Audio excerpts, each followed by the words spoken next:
Eliza Morrow knelt on a narrow bed inside a weathered line cabin, clutching a rough brown blanket to her chest with one trembling hand.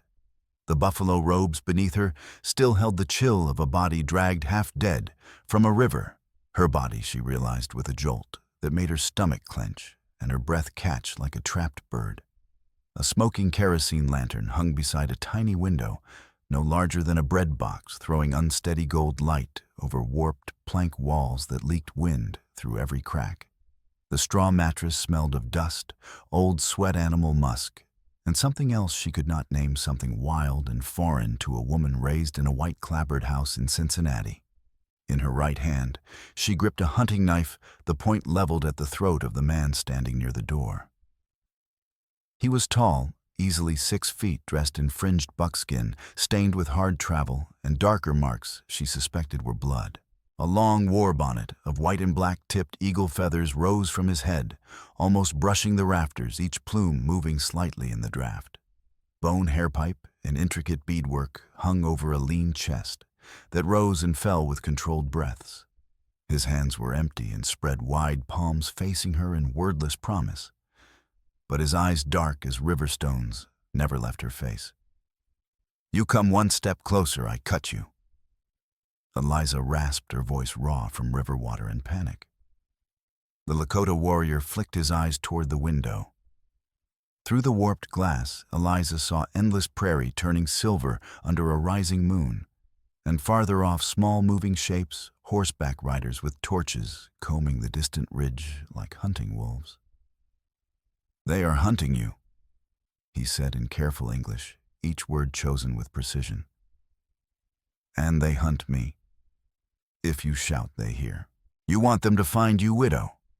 The knife trembled not from weight, but because the last time men with rifles had closed around her death had looked kinder than what they planned.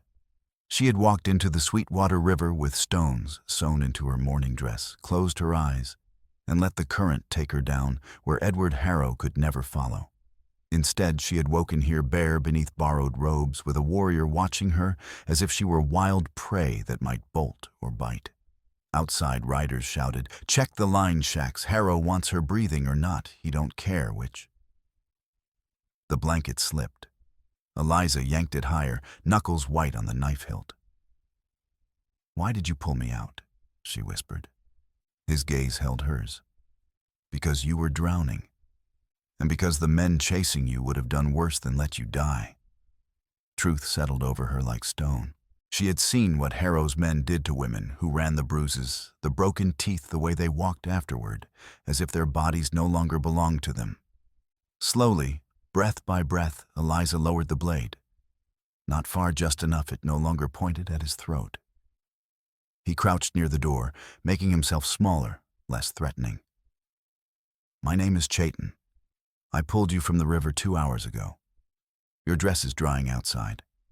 When it is dry, you can leave, or stay until riders pass.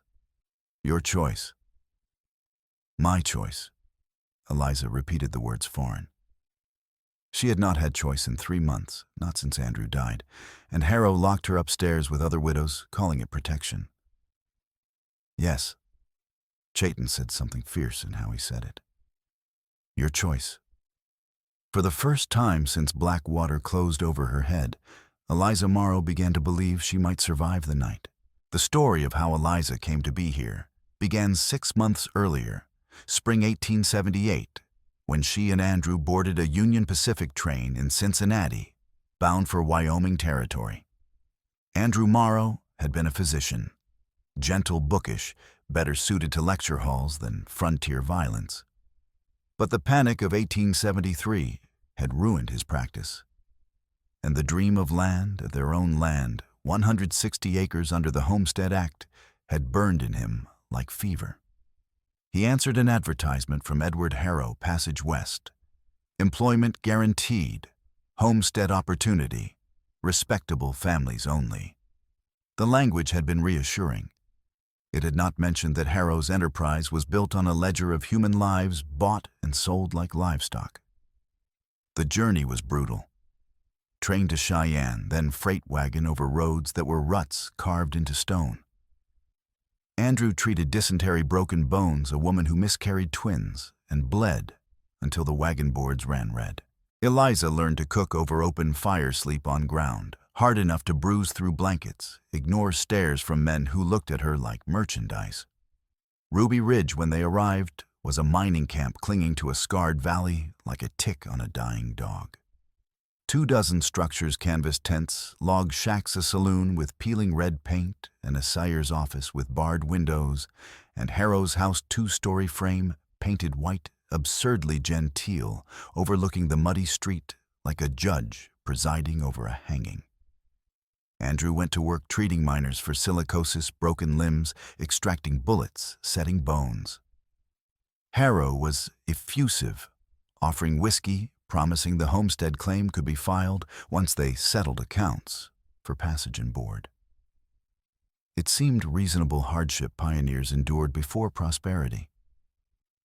3 months later, Andrew was found dead on the Rawlins Road, shot twice in the chest at close range. His saddlebags taken, but gold watch and wedding ring untouched, an omission suspicious to anyone who knew bandits did not leave behind the most portable valuables. Sheriff Pale Carter called it bad luck, wrote death by misadventure, closed the case before sunset. Eliza stood beside the grave, in black mourning dress, numb and hollow, while wind tore at her veil. She did not weep. She simply stood until the gravedigger finished shoveling dirt, then walked back to Harrow's house, because she had nowhere else to go. That was when Harrow showed his hand. He came to her room that night, knocked politely, and told her in voice smooth as rendered fat that she owed $120 for passage plus board plus interest at 15% monthly. The sum came to just over $200. Since she had no means of payment, he could offer employment in his house until debt cleared. Other women had made similar arrangements. Very civilized, very reasonable. Eliza understood immediately what employment he meant. She tried to refuse. He locked the door from outside. For 2 weeks she was kept in that room, brought down only when Harrow had guests he wished to impress with his hospitality. She learned refusal meant a slap-twisted wrist night without food. She learned to smile with her mouth while her eyes went dead. She learned to disappear inside herself, leave her body behind like an empty house. But Eliza Morrow had not survived 26 years by being weak. She had simply learned, as women did, to hide strength beneath compliance. Late one night, while Harrow drank in the saloon and his men played poker in the bunkhouse, Eliza picked the lock with a hairpin and desperate ingenuity. She slipped down the hallway past rooms where other women slept or wept or stared at ceilings into Harrow's office. The room smelled of cigar smoke and ink. On the desk, partially obscured by contracts, sat a thick ledger, bound in cracked brown leather. Eliza opened it with shaking hands. Inside, in Harrow's neat script, was a record that turned her stomach names ages, prices paid, destinations. Eliza Morrow, widow, 26 years, Cincinnati. Paid passage $120, board $45, interest compounding. Estimated value $200, clear. Below her name were others: Mary O'Connell, Irish, 19 years, transferred Silver Creek. Margaret Booth, widow, 32 years, deceased consumption. Helona Sue, 16 years, bounty raid, Willow Fork, January 1878. Sold to J. Carver, Fort Laramie District, $85, gold. This was not employment. This was a market. Harrow was not a businessman. He was a slaver, and the law carter, the land agent, the territorial surveyor, whose names appeared in margins with sums beside them, was complicit. She could not take the entire ledger. Too large, too conspicuous. But she tore a strip from one page carefully, so binding would not show theft immediately, and folded it small. The scrap bore her name and Helona's, with several others. Not much, but proof. Harrow caught her 3 steps from the door. He did not shout. Simply smiled, took the ledger from the desk, locked it in a steel box with a Yale lock, and told her in voice like ice over deep water that curiosity was dangerous. "Accidents happen out here," he said, stroking her cheek with one thick finger. "Your husband learned that. I would hate for you to learn it too." Next morning, Eliza went to Sheriff Carter with the scrap sewn into her dress hem. She told him everything: the ledger, the names, the sales, the complicity. He listened with face like stone, then walked her back to Harrow's house, pocketed a gold eagle from Harrow's hand in plain view, and told her she was overwrought with grief. After that, Eliza knew there would be no justice in Ruby Ridge. Only survival or death, and she would have to choose. She stole a horse from the livery, a bay mare with white blaze, and fled east along the Sweetwater at dusk. Harrow's men picked up her trail at dawn. Walter Briggs and Robert Landry, experienced trackers who had hunted Sioux and Cheyenne for scalp bounties. They closed in fast voices, carrying across flats like baying hounds, promising things that made her skin crawl. Faced with capture or oblivion, Eliza sewed stones into her dress pockets, waded into black current, and let the river take her under. Chayton had been tracking Briggs and Landry for 3 days when he saw the woman walk into the river. He had been crouched in willows along the bank, watching the 2 white men search with predator patience.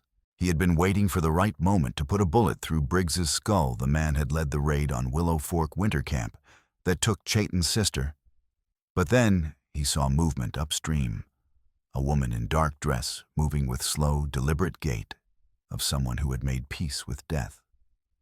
She walked into water, did not hesitate, simply kept walking until current took her under and she did not come up. Chayton made a decision in a heartbeat. Abandoned his position, vaulted onto his pony, rode hard upstream while Briggs and Landry fired from opposite bank. Bullets snapped through reeds. He ignored them, plunged into river, grabbed the woman by hair as she tumbled past, dragged her onto bank while she choked and thrashed. He pounded water from her lungs with heel of hand, hard enough to bruise ribs while she vomited river mud. Then threw her onto spare pony and rode until gunfire faded. The line cabin had been luck. Sat alone on prairie abandoned since hard winter of '77, when the rancher went bust and fled east. Chayton stripped woman's soaked dress, wrapped her in his buffalo robes, left knife within reach because he understood what it meant for a woman to wake helpless among strangers. Now, watching her lower the blade with shaking hands, he wondered if he had made a mistake. She was white, would bring attention. One more mouth to feed when game was scarce, and soldiers at Fort Fetterman paid bounties for Lakota scalps, asking no questions where they came from. But she was alive, and that had to mean something. His mother, Winona, had taught him every life was a thread in the great weaving, and to cut one carelessly was to unravel something larger. "The men outside work for Harrow?" Eliza asked, voice steadier now. "Yes. Briggs and Landry. They collect bounties, $20 for Lakota scalp, 10 for Cheyenne. Also return runaway property to mining camps." His mouth twisted on the word property. Property. Eliza repeated, bitterness sharp as broken glass. "That is what he calls us. Stock, merchandise, things bought and sold." Chayton's jaw tightened. "Harrow has taken from me as well." Eliza looked at him, really looked past the war bonnet and buckskin and foreignness. Perhaps 30 years old, features hard and angular, marked by scar running temple to jaw. Hands scarred too, knuckles thickened from old breaks. Not a man who lived softly. "The ledger," Eliza whispered. "I saw a name. Helona, Sioux girl 16, sold north to a man named Carver." Silence so absolute, Eliza heard wind keening through wall cracks, a sound like mourning. Chayton's hands curled into fists, scars whitening. When he spoke, voice was flat and hard. "Helona is my sister. Taken in bounty raid last January when snow was deep and we could not pursue. We tracked men as far as Ruby Ridge, but trail went cold. Carver disappeared north into Montana with string of horses and 3 native women. I have been searching ever since." Eliza closed her eyes, seeing the ledger page neat columns of names and prices, casual notation sold beside Halona's entry, as if she were no more significant than a horse. I tore a piece of the ledger, she said. My name was on it. Halona's beside mine. I hid it in my dress hem. Chayton's eyes narrowed, something raw, flickering hope, painful as open wound. Where is the dress? I do not know. You took it off me. He rose in one fluid motion, stepped outside. Eliza heard him moving through darkness, soft sounds of leather and metal. Moment later, he returned carrying her dress still damp-stained brown with river silt smelling of minerals and decay, laid it on floor beside bed without word, as if it were sacred. Eliza pulled blanket tighter, reached down with one hand, felt along him with numb fingers. Stitches still there, tight and small beneath them, the crinkle of folded paper. She worked thread loose with thumbnail, drew out scrap, unfolded it on straw mattress. Ink smudged but legible. Eliza Morrow, Halona J. Carver, Sheriff P. Carter. Chayton stared at it like talisman that could raise the dead. Then looked at Eliza, and in his eyes she saw same desperate determination burning in her chest. There is a circuit judge coming through Medicine Bow next week, Eliza said, voice gaining strength. Judge Amos Whitfield. If I can put this in his hands in front of witnesses, people who matter, maybe he will have to act. Chayton's expression did not change, but she saw a flicker of doubt. You think white judge will care what happens to Lakota girl? I think he will care what happens to ledger full of white men's names, Eliza said. Harrow did not just take native women. He took widows, mail-order brides, sold some north like your sister. If judge sees proof territorial officials are complicit, that Carter took bribes, that land agent helped Harrow seize homesteads under false pretenses, he will have to do something. Or look like fool and coward, and his reputation will be ruined. Chayton studied her for a long moment, weighing words like gold dust that might vanish if handled carelessly. Then nodded slowly. You carry your proof. I carry mine. He touched chest where beneath beadwork she could see pale lines of scars, whip marks, she realized with sick lurch. This is my proof. Harrow's men burned my camp, shot my cousin, took my sister. If I ride into Medicine Bow alone, they hang me before I speak. But if you are their widow, perhaps they listen long enough for truth to matter. Eliza looked at him. This man who pulled her from river, wrapped her in his robes, left knife within reach because he understood dignity mattered as much as survival. She thought of Andrew, shot on lonely road, thought of Halona, 16 sold like cattle, thought of Ledger locked in Harrow's steel box, names written in ink that damned them all. Then we ride together, she said. Chayton inclined his head, gesture that might have been respect or acknowledgement of necessity. We leave before dawn. Harrow's men will come back to search this place. He turned toward door, paused. There is dried meat and water in saddlebag outside. Eat. You will need strength for what comes next. After he left, Eliza sat long on narrow bed blanket, around shoulders, knife across knees, ledger scrap clutched in hand like prayer. Outside, riders moved on torches, guttering. Prairie stretched away vast and indifferent. But she was alive. Against river and stones and hunting men, she was still breathing. And that would have to be enough for now. They left 3 hours before dawn, when darkness was absolute, and stars burned cold as shattered ice. Eliza wore deerskin dress Chayton gave her, plain, unadorned, soft as butter. It had belonged to his mother, he said in voice that brooked no discussion. The ledger scrap was sewn back into inner seam with careful stitches he made by firelight. She rode spare pony compact dune mare with intelligent eyes and rope halter. Chayton rode larger paint gelding with Winchester 73 rifle slung across back and Possible's bag tied to saddle. He did not wear war bonnet, now wrapped in oiled cloth secured behind saddle. Without it, he looked younger, perhaps 30, perhaps less. They rode in silence across open prairie, moving east toward Medicine Bow, 80 miles through country simultaneously beautiful and lethal. Grass was tall and silver with dew whispering secrets. Sky lightened from black to deep blue to pale gold that hurt to look at. Eliza's body ached from river, from hard bed, from fear that had not released its grip on her lungs. But she kept her seat and followed Chayton's lead. They stopped once near midday to water horses at Shallow Creek lined with stunted cottonwoods. Chayton showed her how to read ground for sign-pressed grass, where animals bedded scratch marks on bark, where elk rubbed antlers, faint ovals in mud that meant horses had passed recently. "Always know who shares land with you," he said quietly. "Ignorance kills faster than bullets."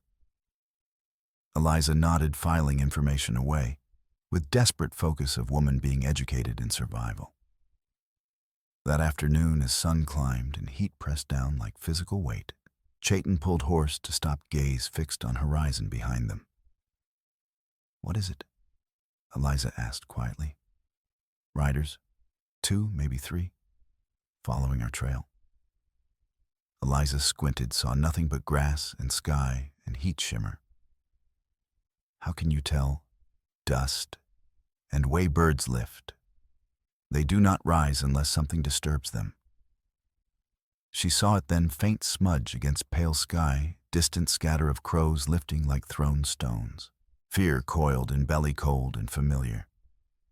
Before sun descended, 2 riders crested low rise to south. Even at distance, Eliza recognized them, Walter Briggs, thick and red-faced, missing 3 fingers from left hand. Robert Landry, lean as whip, with Sharp's rifle glinting. They spurred horses forward moment they spotted Chayton and Eliza, shouting with excitement of men who found what they were hunting. Chayton kicked horse into hard gallop. Eliza leaned low over pony's neck, gripping reins with both hands, heart hammering so hard she thought it might crack her ribs. Bullets began snapping through air, sharp cracks splitting world apart, sending up dust gazers. Chayton angled toward shallow gully, cutting across plain like knife-wound dry stream bed, lined with scrub willow and tumbled stone. He pulled horse to sliding stop, vaulted from saddle while animal still moved, grabbed Eliza by waist, dragged her down. They tumbled into gully as horses trained to run on, without riders, thundered away, drawing gunfire. Hooves pounded earth just above heads, close enough Eliza felt vibration through bones. Chayton pressed her flat against cracked mud, one hand covering hair body curved around hers like shield as dust and pebbles rained down. She smelled sage smoke and his buckskin sharper scent of sweat and fear beneath it, warm animal smell of his skin. His heart hammered against her shoulder blade. Hoofbeats faded. Shouting grew distant. After eternity, that was probably less than minute. Chayton lifted head cautiously. "They followed horses," he said quietly. "We go on foot. Stay low. Follow my steps exactly. Do not step where I do not step." They moved through gully as sun climbed and heat became living thing, pressing down with malicious intent. Eliza's throat-parched lips cracked and bleeding. Feet in soft deerskin moccasins ached with every step. But she did not complain. Complaint was luxury, and she had left luxury behind when she walked into Sweetwater River. Near sunset, they found horses waiting in cottonwood stand cropping grass as if nothing happened. Chayton checked them for injuries, ran hands down legs, examined hooves with careful attention of man who knew lame horse meant death. Satisfied, he gave Eliza water from leather canteen that tasted of minerals, then drank sparingly himself. That night they camped under sandstone overhang, shallow cave barely deep enough to shelter from wind. Chayton built small fire using buffalo chips and sagebrush scraps, coaxing it to life with patience bordering on reverence. Shared his food-dried venison strips so tough she tore them with teeth, handful of dried choke cherries sour but edible. As they ate, Chayton showed her how to set trip line across cave-mouth rawhide, strung at ankle height, with tin cup tied to it. If anyone comes in night, you hear rattle. Then shoot first, ask questions after. He placed Winchester in her hands. Heavier than expected, stock worn smooth by years barrel cold, even near fire. I have never fired rifle, Eliza admitted, feeling foolish and vulnerable. Then you learn now, Chayton said. No judgment, only practicality. He took her through mechanics, loading cartridges, working lever action, sighting down barrel. Then stood behind her arms, bracketing hers, adjusting stance grip, shoulder angle. His breath warm against temple. Pose intimate in way that made pulse quicken, but every touch had clear utilitarian purpose. Not courtship. Survival. Do not pull trigger, he said quietly. Squeeze, slow. Like holding egg you do not wish to break. Eliza nodded, throat too tight for words. She sighted on flat stone 30 paces away, barely visible in firelight. World narrowed to that point, stone sight breath. She squeezed. Rifle kicked hard into shoulder-driving air from lungs. Pain blossomed through collarbone. Stone did not move. Again, Chayton said. Patient but unyielding. Not kindness, necessity. She reloaded, fumbling until Chayton's hands guided hers through rhythm, aimed, fired. Stone jumped slightly. Better. Once more. Third shot, stone flipped into air, clattered into darkness. Eliza flinched, then let out short, startled laugh that surprised her as much as it seemed to surprise Chayton. He stepped back, absence of warmth, leaving her suddenly cold. You do not have to be the one who dies, he said quietly. Words landed with weight of prophecy. Eliza lowered rifle, looked at him. In firelight, his face was plains and shadows, but eyes steady. I do not want to die, she said, meaning it more than anything. Not anymore. He nodded once, as if she passed test she had not known she was taking. Good. Sleep now. I will keep watch. Eliza lay near fire, wrapped in blankets smelling of horse and smoke rifle within arm's reach. As exhaustion dragged her down, she heard Chayton moving at cave-mouth, shadow among shadows, and for first time in months felt something almost like safety. The storm. On second day, storm came. They had ridden since dawn through broken country where land folded into canyons and thrust up in red sandstone ridges, glowing like coals. Sky had been clear at first, hard blue dome unmarred by clouds. But as sun climbed, air grew thick and heavy, tasting of metal and ozone. Clouds piled up in the west, black and bruised, lit from within by silent lightning flashes that made arm hair stand upright. Chayton urged horses faster, scanning for shelter, but prairie offered little, just open grass and scattered stone outcrops too low for cover. Wind picked up, tearing at Eliza's hair, flattening grass in a great rippling waves, like sea in storm. Rain hit without warning.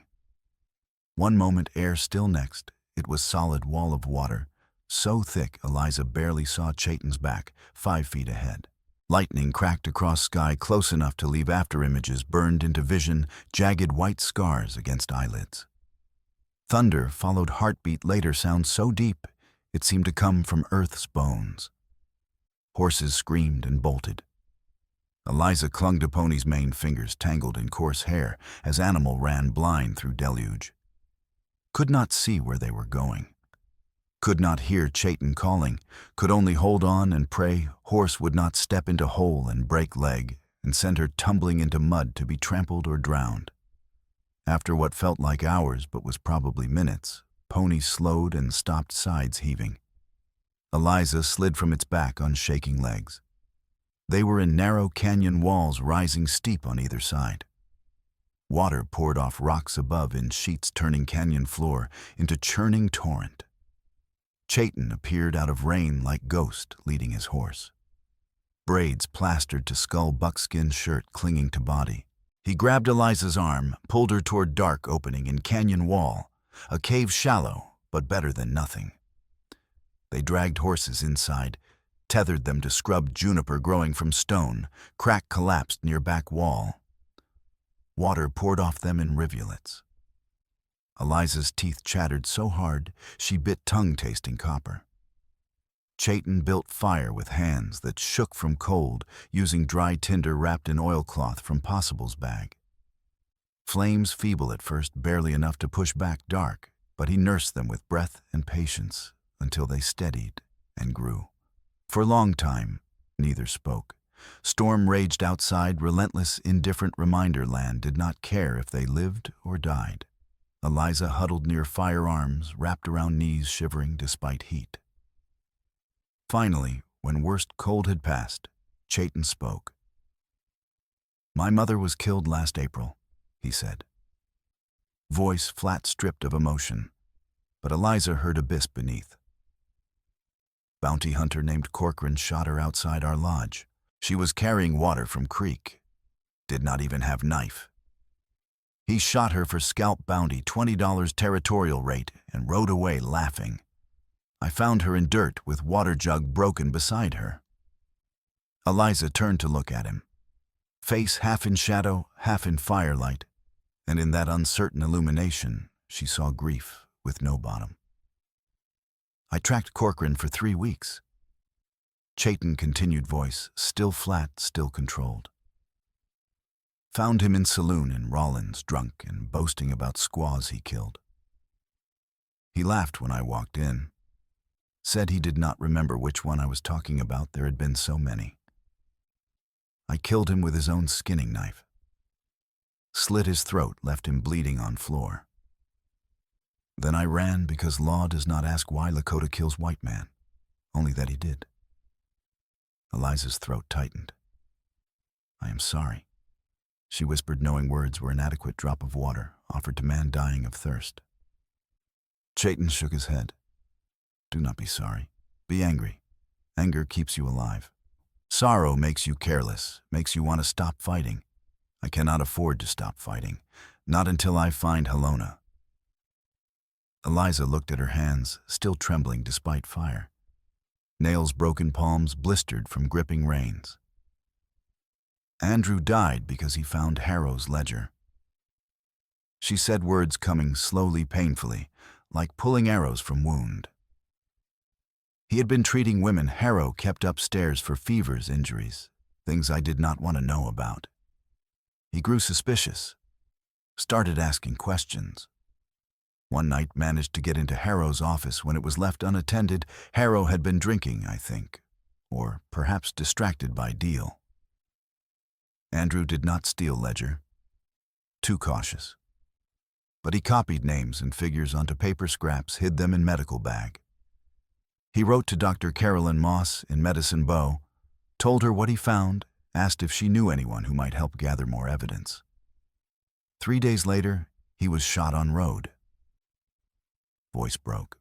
She pressed heels of hands against eyes, willing herself not to cry. She had cried enough. Tears changed nothing. "They said it was bandits," she continued, voice muffled. "But bandits do not leave man's gold watch and wedding ring untouched. Do not shoot twice in chest at close-range execution style, then ride away, without taking anything of value. Carter called it misadventure, closed case, before body was cold. I knew then law was Harrow's creature, that there would be no justice in Ruby Ridge for me or anyone else he decided to destroy." Chayton was silent for a moment. Then very quietly, "Your husband was brave." "He was foolish," Eliza said bitterly, lowering hands. "Thought evidence would protect him. Did not understand evidence means nothing when men who enforce law are same men who profit from crime. Then we teach them different," Chayton said, voice hardening. "We take the ledger, real one, not just your scrap, and we bring witnesses they cannot silence. We make them see." Eliza looked at him across fire. "Do you really think it will work?" "I do not know," Chayton admitted. "But I know if we do nothing, Harrow wins, and I will not let him win." Not while I still breathe. Storm raged on, outside wind howling through canyon like voices of dead. At some point, Eliza could not say when Chayton moved closer, not touching, but near enough she could feel warmth radiating from his body. Not romantic, not even particularly gentle. Simply two people who had lost everything sitting together in dark, refusing to surrender to despair. When Eliza finally slept, her head tipped forward onto Chayton's shoulder, and he did not move for rest of night. The river. On third day they reached North Platte River, and Eliza understood immediately they were in serious trouble.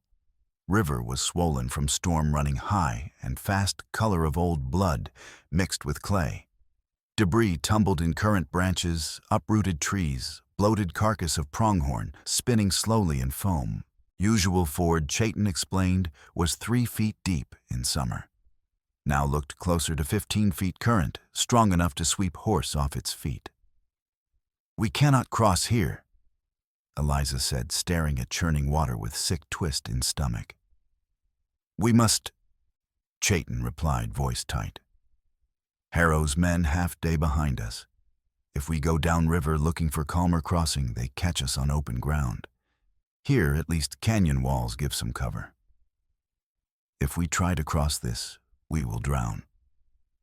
Chayton looked at her, and for first time since they met, she saw real doubt in his eyes, not about necessity, but about whether they would survive. "We use rope. Tie horses in line. If one goes down, others pull." Desperate plan, kind born of having no good options, but better than waiting for Briggs and Landry to close distance and put bullets through their backs. They worked quickly, rigging hemp rope between 2 ponies and looping it around Eliza's waist and Chayton's chest.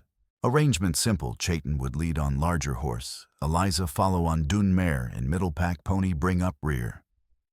If one animal lost footing, others would theoretically anchor it and prevent it being swept away. Chayton checked knots twice, looked at Eliza. "If you go under, do not panic. Hold your breath. I will pull you up." Eliza nodded, mouth too dry for speech. River roared before them loud, as locomotive indifferent as fate. Chayton led horse into water. Current hit animal's legs immediately, nearly knocking it sideways. Horse snorted, eyes rolling white, but Chayton urged it forward with steady pressure on reins and low, calming words in Lakota. "Trust me. Keep moving. Do not stop." Eliza followed Dunmare, stepping carefully into current. Water was shockingly cold, so cold it drove air from lungs and gasp. Climbed her legs, thighs, waist, until she was chest deep and gasping with sheer force of it. Current tugged at her like hands, dozens of hands, trying to pull her downstream and under.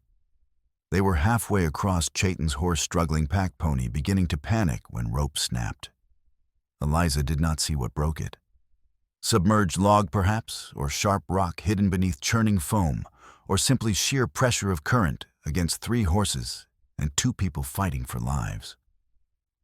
But one moment, she was tethered part of fragile chain, and next she was free, and River had her in its teeth. She went under. Water filled nose, mouth, lungs, cold and merciless and absolute. She thrashed blind and panicked, skirts tangling around legs like ropes designed to drag her to bottom. Current spun her, slammed her into something hard rock, submerged tree she could not tell, and drove last air from chest. She was drowning, for second time in 3 days drowning, and this time there would be no one to pull her out. Because Chayton was ahead, fighting current himself, did not even know she was gone. Then something grabbed her arm, brutal bruising grip like iron, and dragged her upward. She broke surface, choking and flailing, vision blurred with water and terror. Chayton's face was inches from hers. Eyes wild, mouth moving in the words she could not hear over river roar. He had jumped in after her, left horses, left relative safety of his position, plunged into current, trying to kill them both. They tumbled together downstream, locked in desperate embrace, half drowning, half swimming. Chayton kicked toward far bank, with strength born of pure will, dragging her with him, fighting current with every ounce of strength he possessed. Eliza kicked too, though sodden skirts were so heavy, she felt like dragging anchor, each movement exhausting each breath a battle.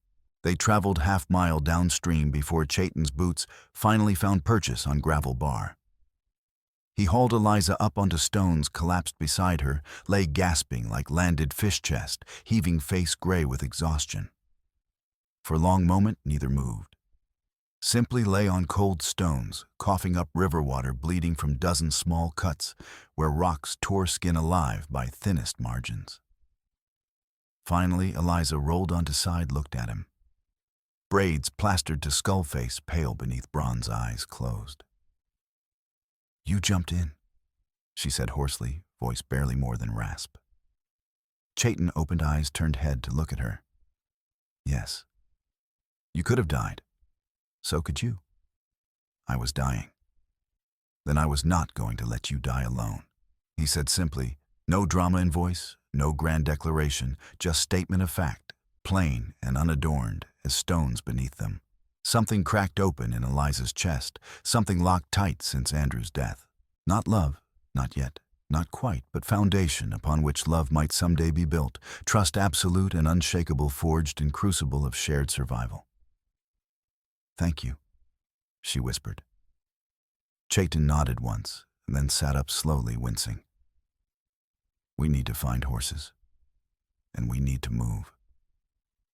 Harrow's men will see where we crossed." They found animals quarter-mile downstream, wet and frightened, but unharmed. Chayton re-rigged rope with shaking hands, checked rifle to make sure water had not ruined mechanism, and they rode on through afternoon without speaking, too exhausted for words. That night camped in Cottonwood Stand, where wind sang through branches like hymn. Eliza finally asked, question burning in her mind since River. "Why did you jump?"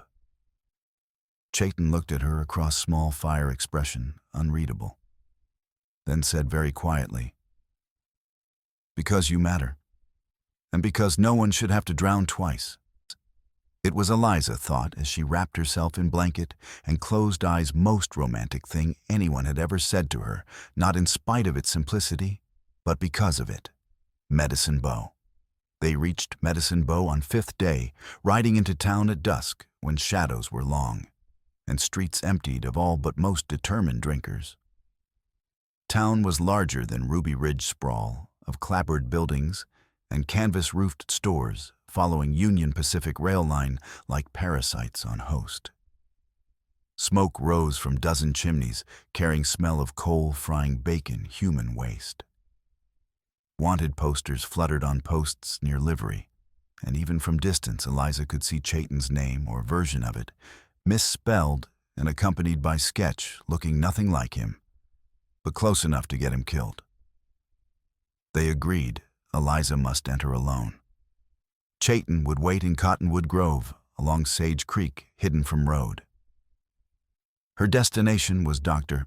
Caroline Moss, woman Andrew had written to before death, one person in Medicine Bow who might listen without running to authorities. Eliza walked up rutted Main Street with spine straight and chin high, feeling every stare like brand. Woman in faded calico spat tobacco juice as she passed. Two ranch hands loading buckboard stopped to watch, eyes narrowing with suspicion, or worse. She ignored them all, kept walking until she reached small frame house at town edge, distinguished only by hand-painted sign, C. Moss, physician, Fevers surgery, childbed. Dr. Caroline Moss answered door herself. Woman in mid-40s, tall and spare, with steel-gray hair pulled back in severe bun and sharp blue eyes that missed nothing.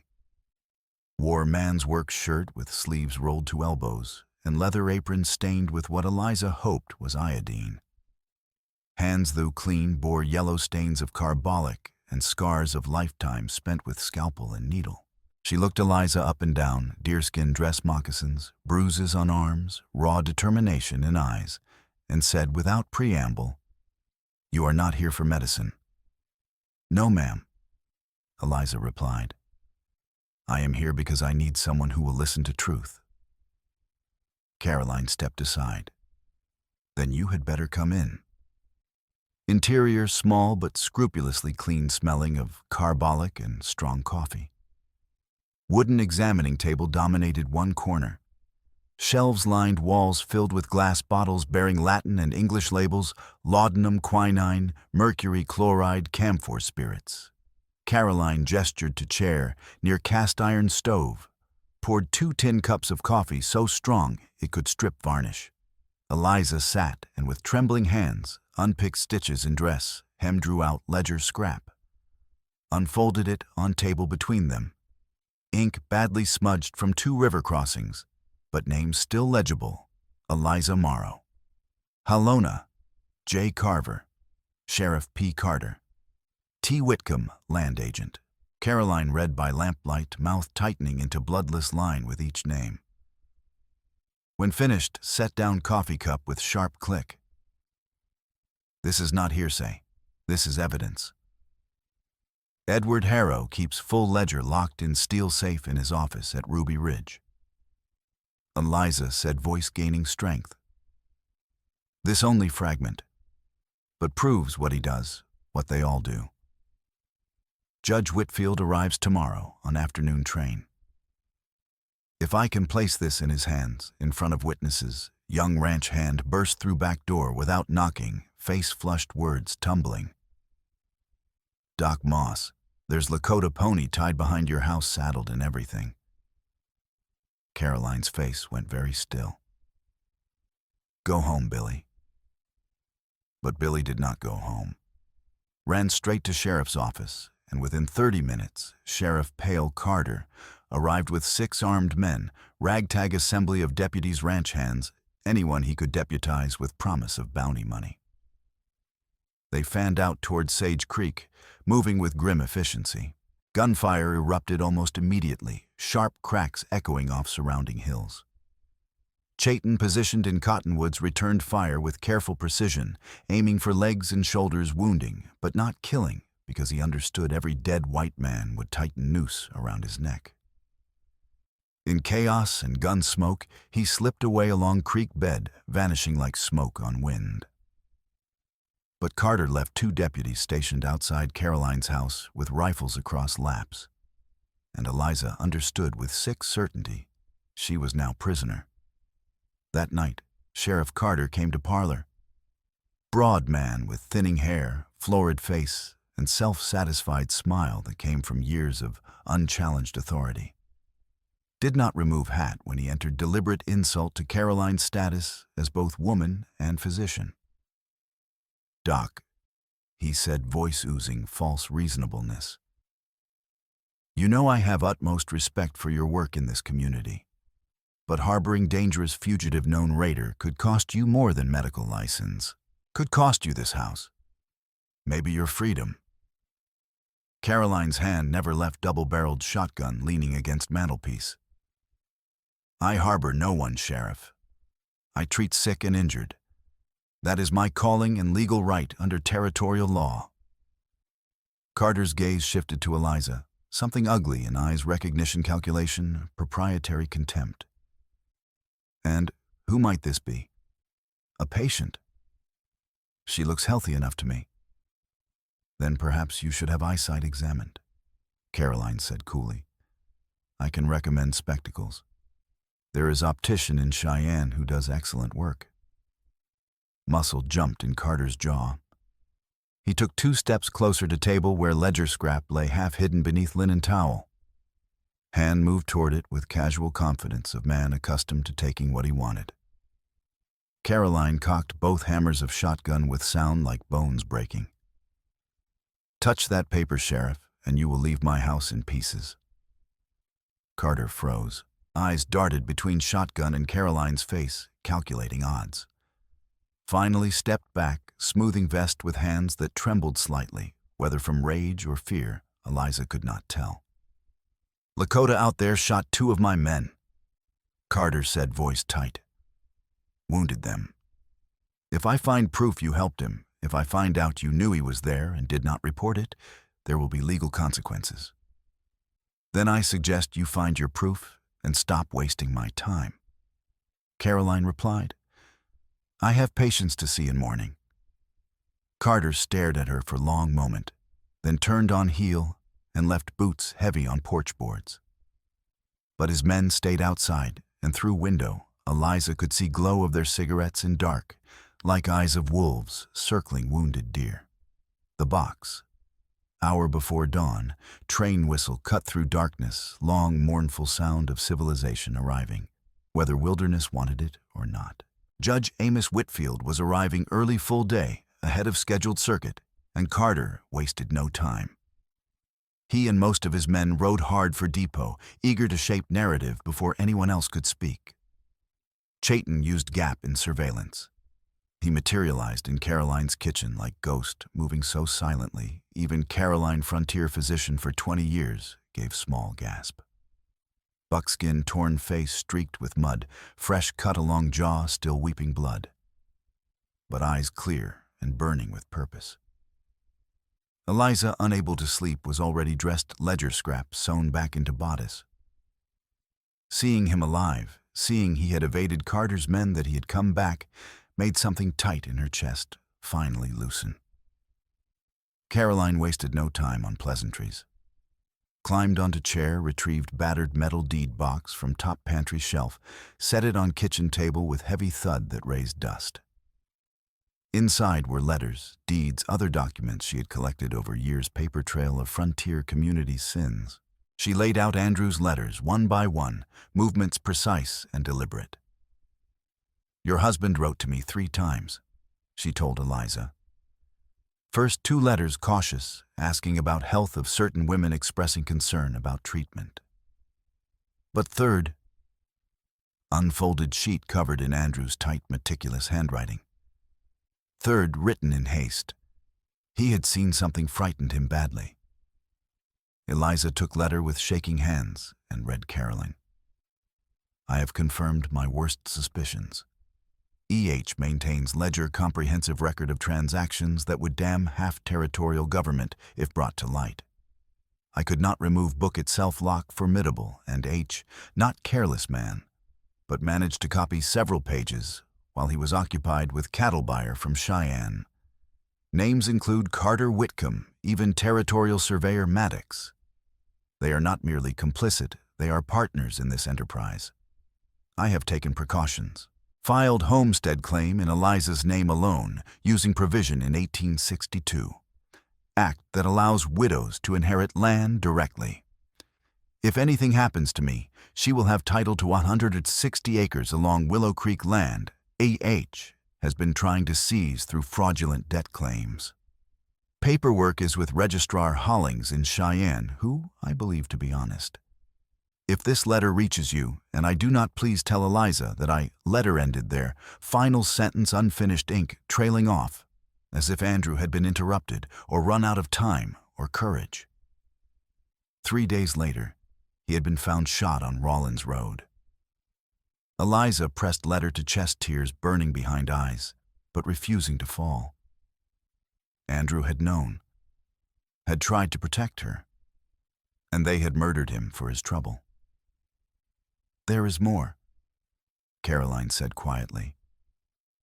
She unwrapped small cloth bundle, revealed beaded bracelet, half-finished pattern, distinctive white and blue beads in zigzag, with single red bead at center, like drop of heart's blood. Chayton's breath caught audibly. He reached for bracelet with hands that trembled, turning it over as if made of spider silk and might disintegrate. "Lakota girl was brought to my door last January," Caroline said, voice flat, but eyes hard with suppressed rage. "Middle of coldest week of winter.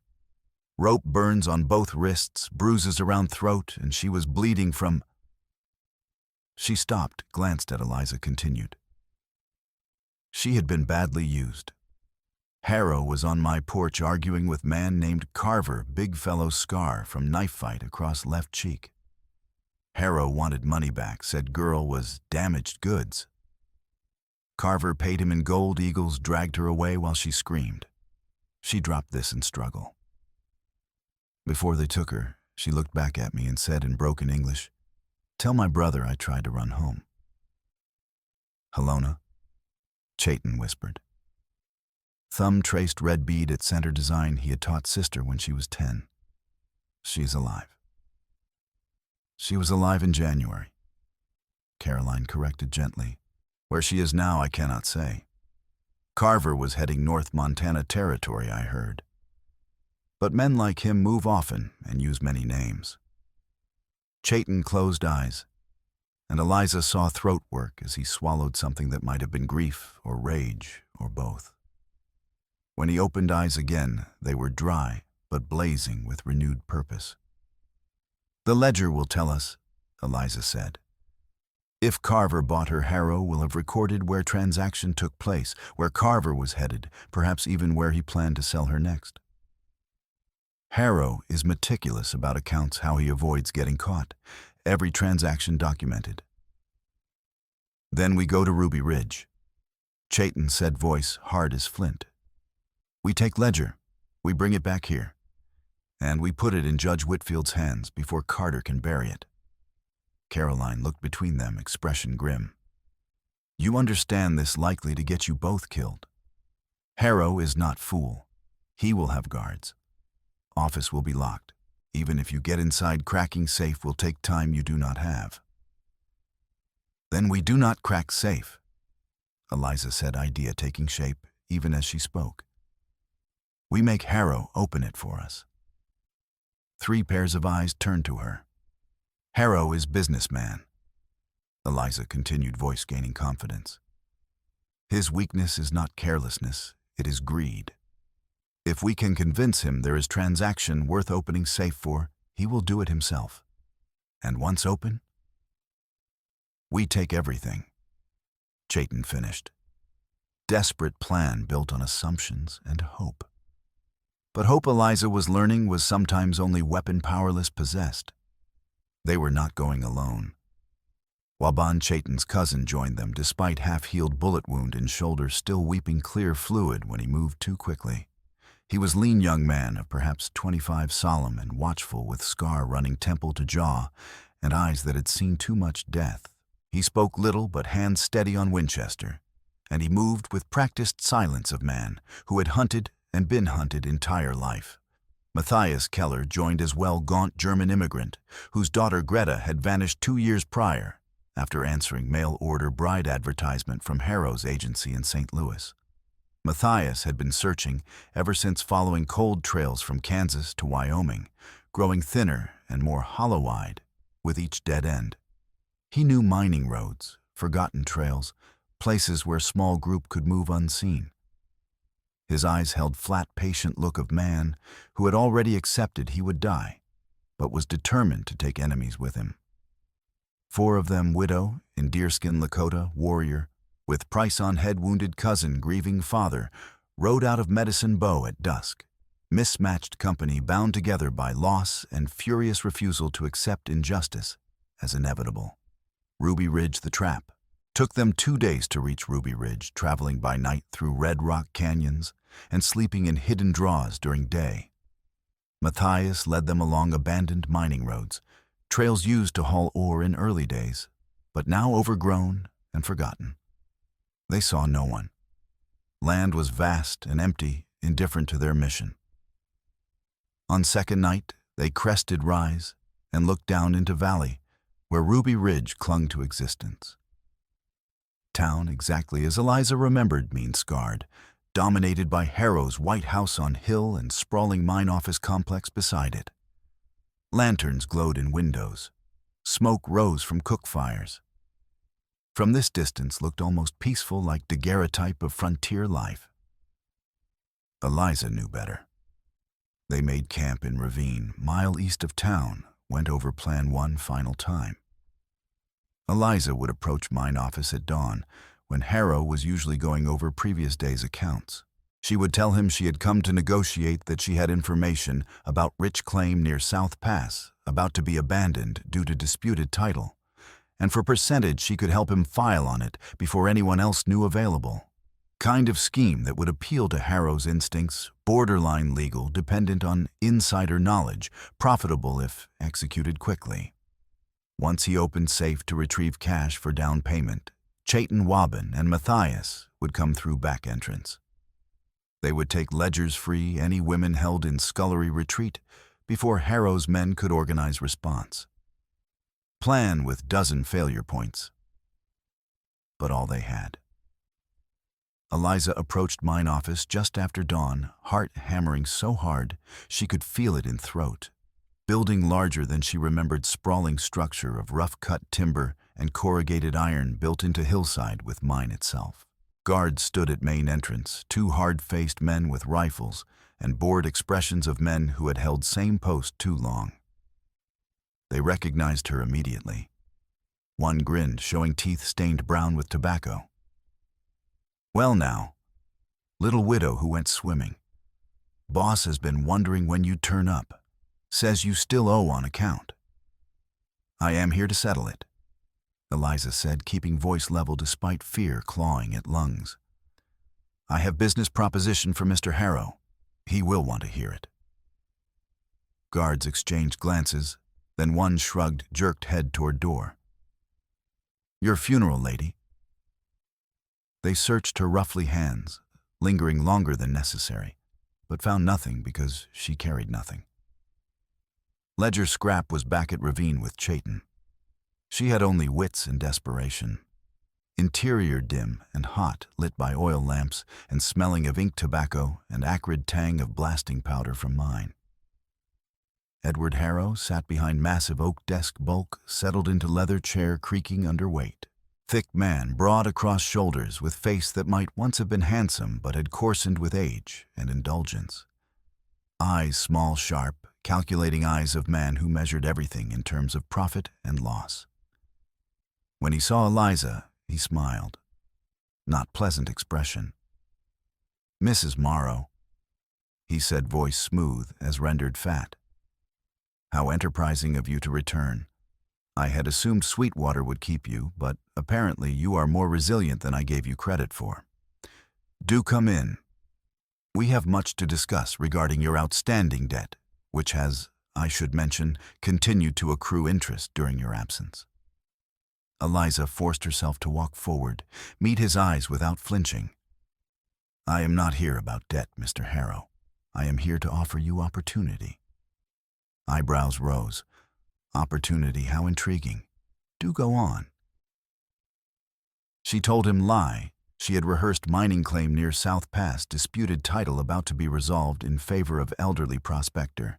With no heirs dying of consumption, chance to file counterclaim and seize property for pennies on dollar if one moved quickly.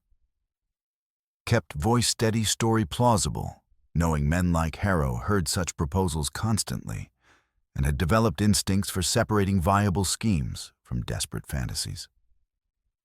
Harrow listened with fingers steepled under chin, expression unreadable. When she finished, was silent for a long moment. Then he began to laugh. Started as chuckle low and unpleasant, then built into full-throated guffaw that made belly shake. "Oh, my dear Mrs. Morrow, did you truly think I would not anticipate this, that I would be fool enough to open my safe because runaway widow with Lakota raider for companion walked through my door with transparent fiction?" Ice flooded Eliza's veins. "I do not know what you mean." "Of course you do." Harrow rose from chair, moving with surprising speed for man of his size. "Sheriff Carter sent word 2 days ago that you were in Medicine Bow with that scrap of ledger page you stole. Also mentioned you seem to have made common cause with Savage, who has been raiding supply trains.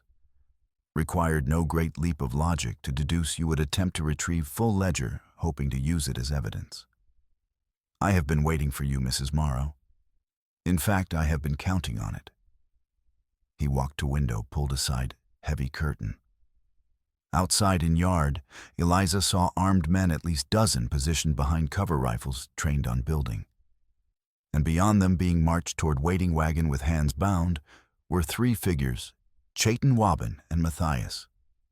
They had been captured. Your friends came through back entrance exactly as I predicted.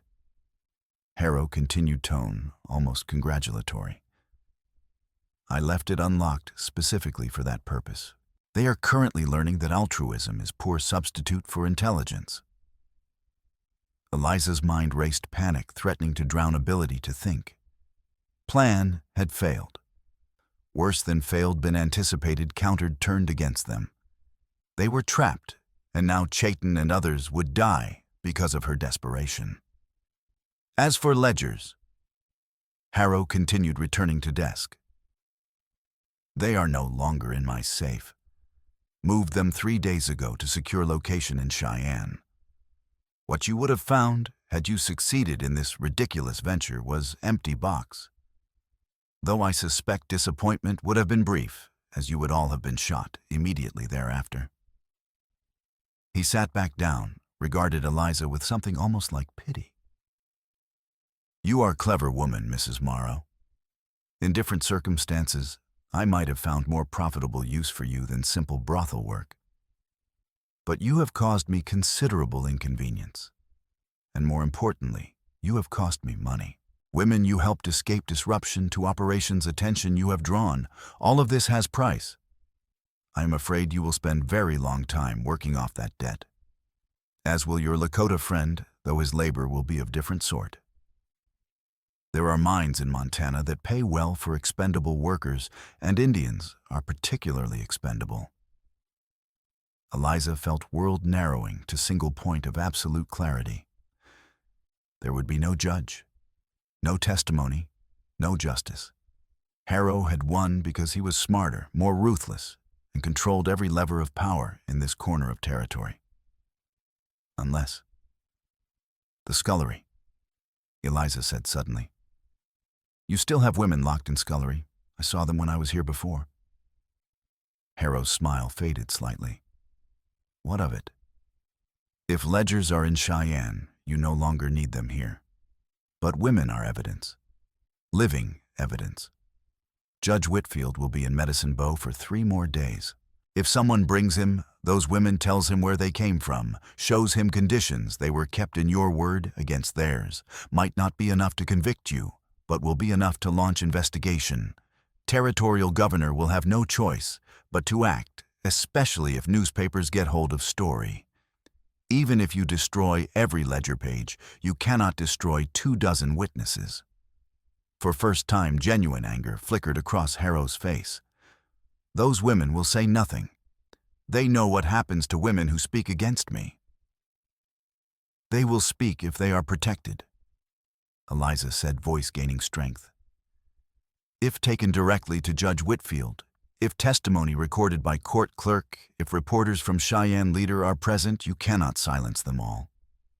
You cannot reach into federal courtroom and cut throats without consequences.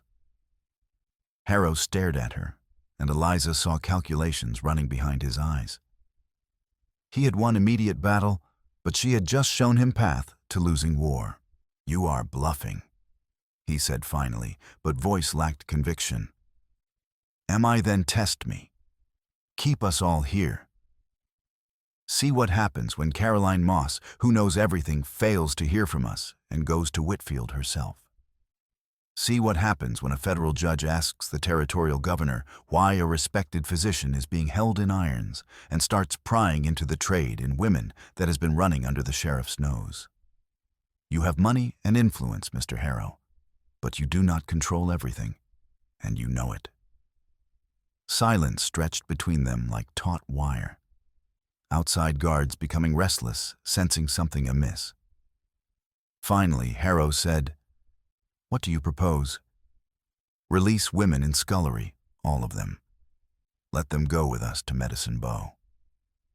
In exchange, I will tell Judge Whitfield that I tore those ledger pages out myself, that my accusations against you were nothing but grief and wild imagining after my husband's death.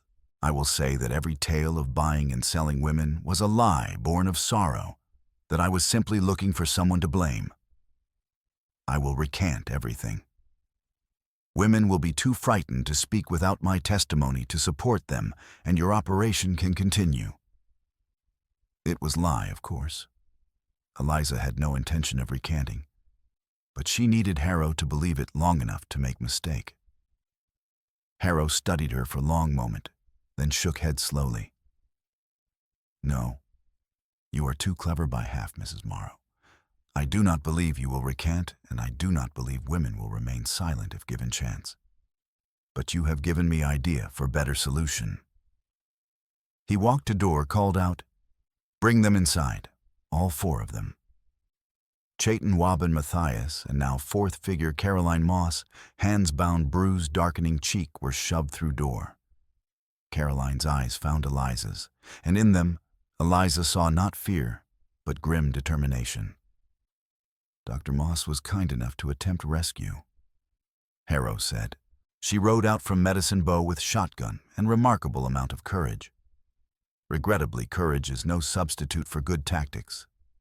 Now I have all of you in one convenient location, which simplifies matters considerably." He walked to far wall, pulled aside canvas tarp, revealing dark opening entrance to mine shaft.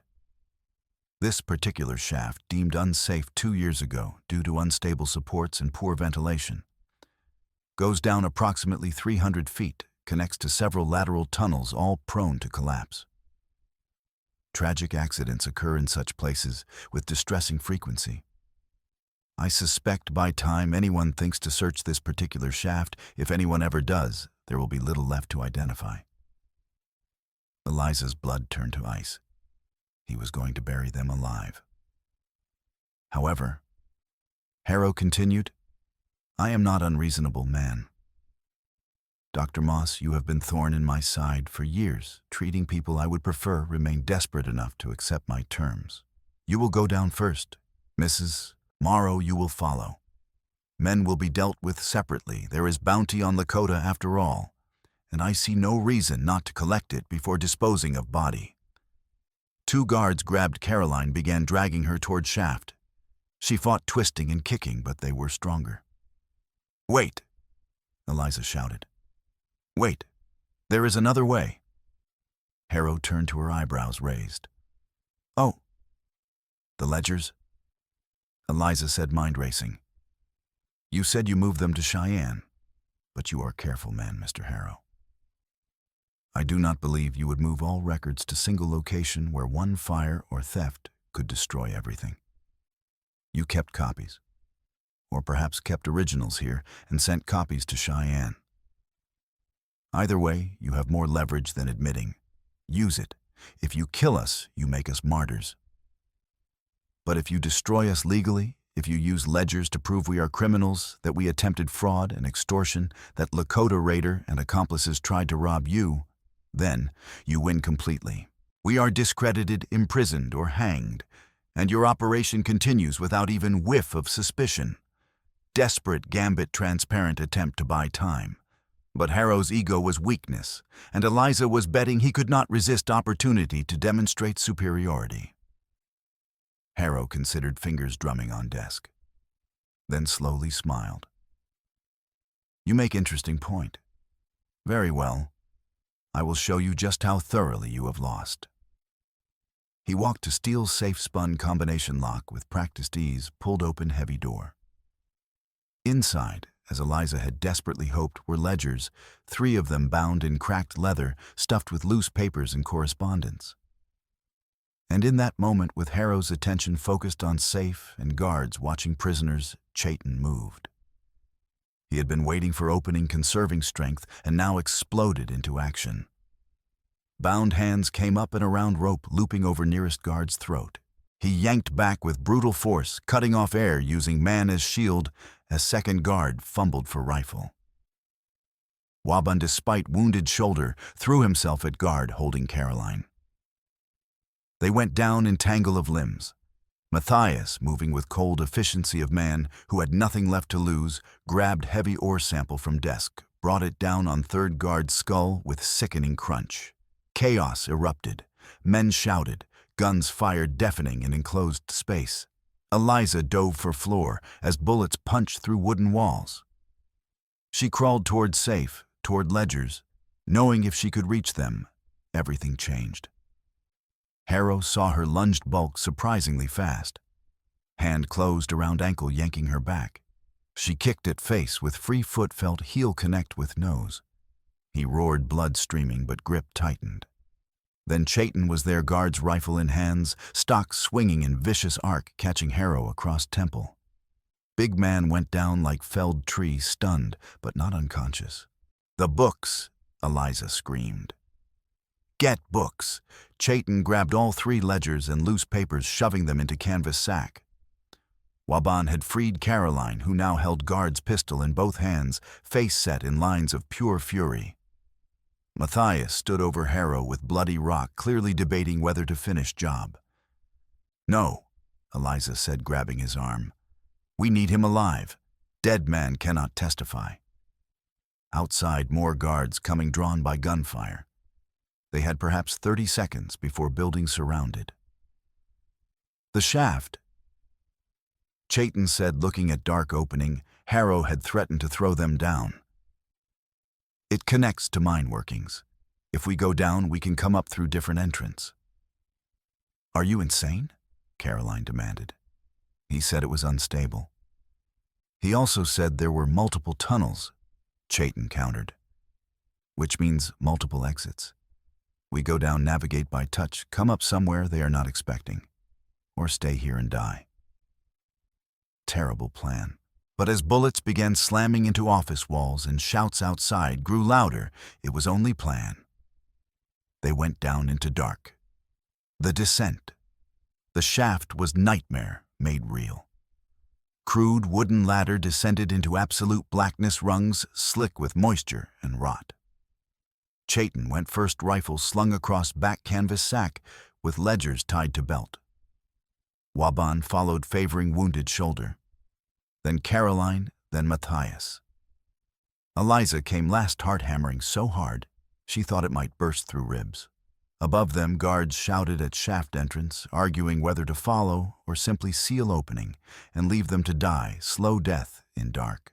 Gunshots echoed down shaft, bullets ricocheting off stone walls with high whining sound that made Eliza's teeth ache.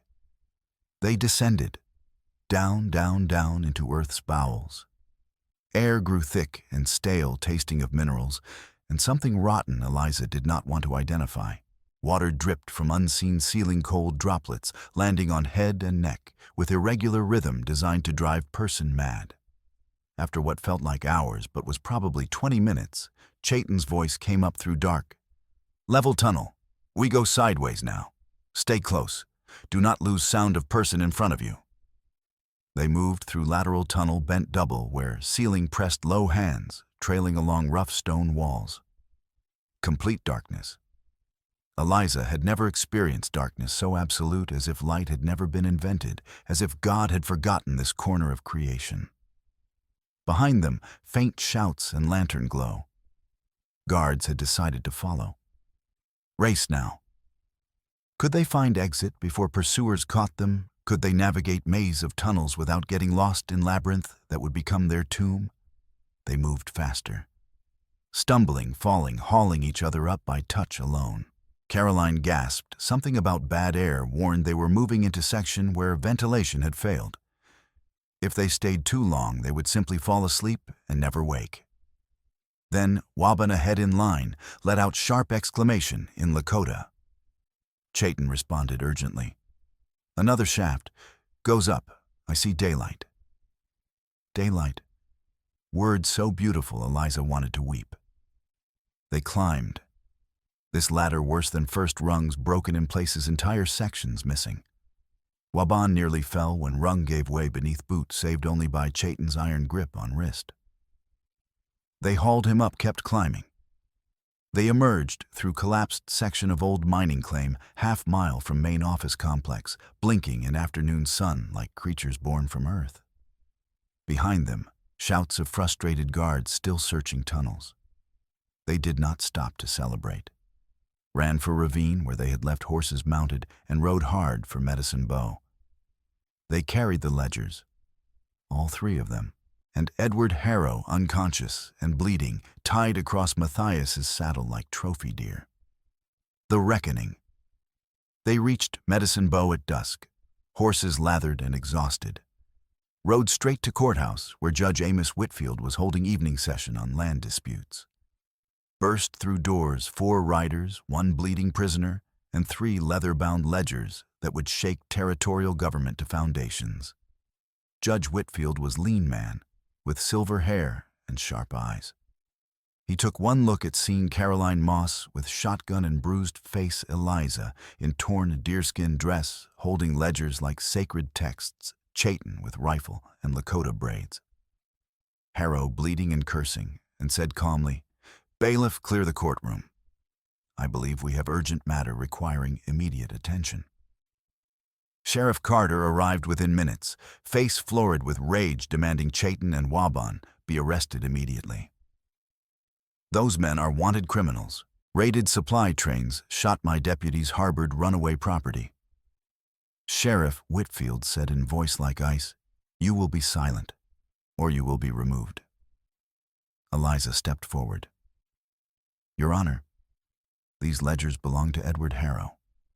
They show in Mr. Harrow's own hand a trade in women and girls that stretches across 3 territories. Women purchased through false pretenses, sold to brothels and labor camps, profits shared with territorial officials, including Sheriff Carter, Land Agent Whitcomb, and Surveyor Maddox. My husband discovered this operation. He was murdered for his knowledge. I have a fragment of ledger page and my husband's letters to Dr. Moss as evidence. These books contain complete records." Whitfield opened first ledger. Read in silence, face growing progressively harder. When he looked up, his gaze fell on Carter like hammer. "Sheriff, is your name in this book?" Carter's hand drifted toward revolver. "That book is fabrication. Evidence obtained illegally cannot..." "Answer question. Is your name in this book?" "Those people broke into lawful premises, assaulted." Whitfield slammed gavel down with crack like gunshot. "Bailiff, disarm Sheriff Carter and place him in custody pending investigation." Carter went for his gun, but 2 minors he had cheated over claim disputes were faster wrenching revolver from hand before he could draw.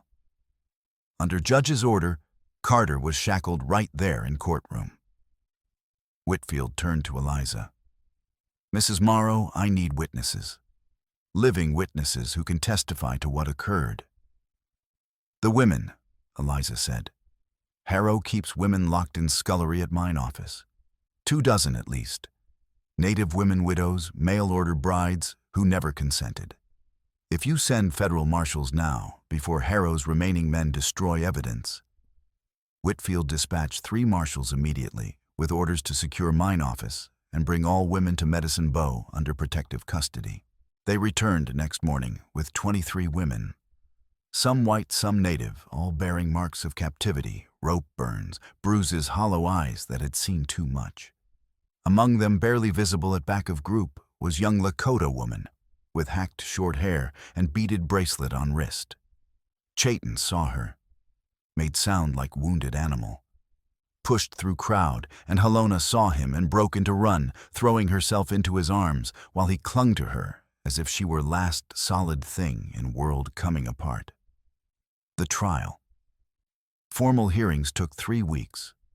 Judge Whitfield called in territorial governor, sent urgent telegrams to federal authorities in Washington. Newspapers from Cheyenne, Denver, even San Francisco sent reporters. Story too big to bury. Reporters wrote of a trade in women that had been sheltered by the town sheriff and certain territorial officials, and they named a prominent businessman as a slaver. Women testified one by one, told stories of false promises, debt bondage sales disguised as employment transfers. Halona testified through interpreter voice shaking but steady describing bounty raid that took her from winter camp beatings when she tried to escape sale to man who planned to transport her to Montana mining camp. Harrow tried to claim the ledgers were forgeries. Bank clerks from Cheyenne and Rawlins took the stand, swearing the figures and signatures were in Harrow's own hand and that the paper matched the stock used in his office. Cornered by that testimony, Carter turned state's witness to save his own neck, and the entire conspiracy finally unraveled. Harrow and Carter were convicted and sentenced to 20 years of hard labor in a federal prison back east. Land agent Whitcomb fled before trial, but was captured in Colorado, extradited, received 15 years. Dozen lesser officials lost positions, some faced charges. Eliza's homestead claim, filed by Andrew in her name before death, was confirmed by Land Office. 160 acres along Willow Creek, free and clear, no one could ever take it from her. Chayton and Wobbin were cleared of all charges, bounties lifted. Judge Whitfield publicly commended their actions, though he made clear this did not represent change in overall territorial policy toward Native peoples, just recognition that this particular situation was exceptional. It was not justice, not real justice, but it was something. The ending. Spring came to Wyoming territory the way it always did, grudgingly, with late snows and false starts. But by May, Eliza's homestead along Willow Creek was greening.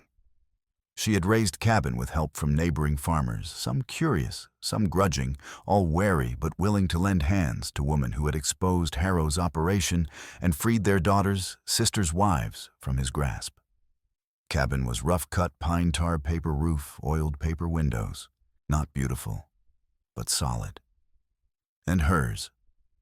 Halona spent weeks recovering at Caroline's house, then moved to homestead, part patient, part apprentice. She helped Eliza plant garden potatoes, turnips, beans.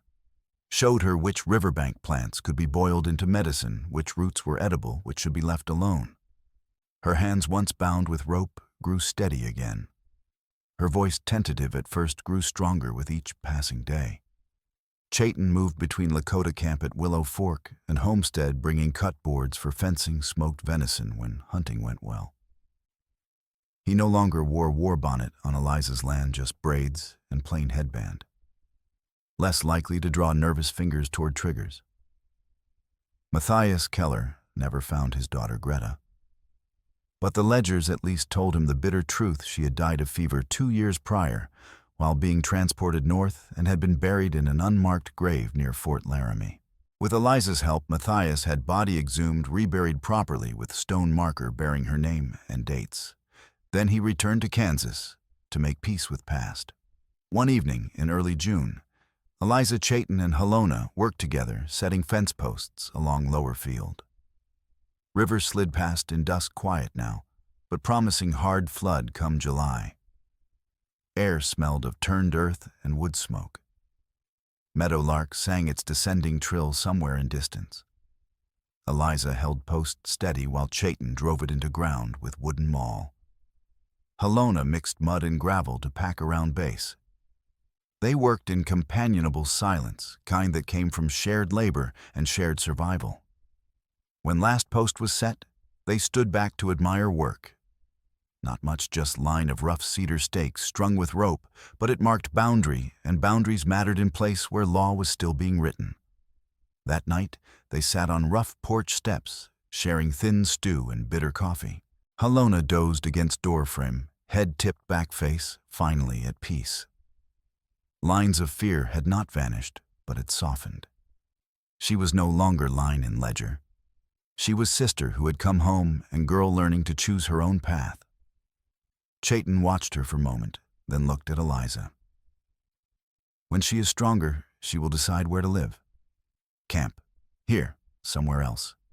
Choice is only thing Harrow tried hardest to steal. Eliza nodded. Then we make sure she has more than one door to walk through. On paper, land belonged only to Eliza, as law insisted White Widow could hold title where Lakota woman could not. But on ground, truth was different. Lakota lodges stood at far edge of her field with her clear consent. Narrow path worn by Halona's feet ran between cabin and camp, traveled daily without fear or permission asked. When stars came out, Chayton stood to leave. But before he stepped off porch, he paused, hand resting on rough-hewn post. He looked at Eliza, really looked at her as if seeing her for first time, and then without word, he placed his hand on her shoulder. It was not kiss, not vow spoken aloud. Simply hand on shoulder, warm and steady, and there, and Eliza placed her own hand over his and held it. And they stood like that for a long moment, under cold light of stars, two people who had walked through fire and drowning and darkness together, who had learned that survival was not enough and that trust was rarer and more precious than gold in place like this. Helona, half asleep, smiled without opening eyes. West was still harsh. Law was still uneven. Lakota were still being pushed onto reservations, hunting grounds carved into homesteads and rail lines. None of them were promised long lives. But Edward Harrow was in prison. Sheriff Carter was in chains. Ledger was evidence now locked in federal court archives where it could never be erased. Andrew's murder had been avenged not with bullet, but with ink and testimony, and 50 women brave enough to speak. Narrow piece of ground under Eliza Morrow's boots was hers to share as she chose, and she had chosen to share it with Warrior, who had pulled her from river and girl, who had survived 6 months of hell and come out other side still breathing, still fighting, still capable of learning to smile again. It was not fairy tale. It was not Hollywood ending. It was widow warrior and once-sold girl standing together on rough-hewn porch between two worlds, building something that might, with enough stubbornness, luck, and sheer bloody-minded refusal to give up outlast men who had tried to own them. Chayton's hand tightened on Eliza's shoulder, and she felt weight of it, not burden, but promise, not chain, but anchor, not demand, but offer freely given and freely accepted. And under stars that burned cold and indifferent over Wyoming territory, in year of our Lord 1878, Eliza Morrow closed her eyes, understood at last that she had not drowned twice. She had been reborn twice, and the second time she had chosen to keep breathing, to keep fighting, to keep building something worth surviving for.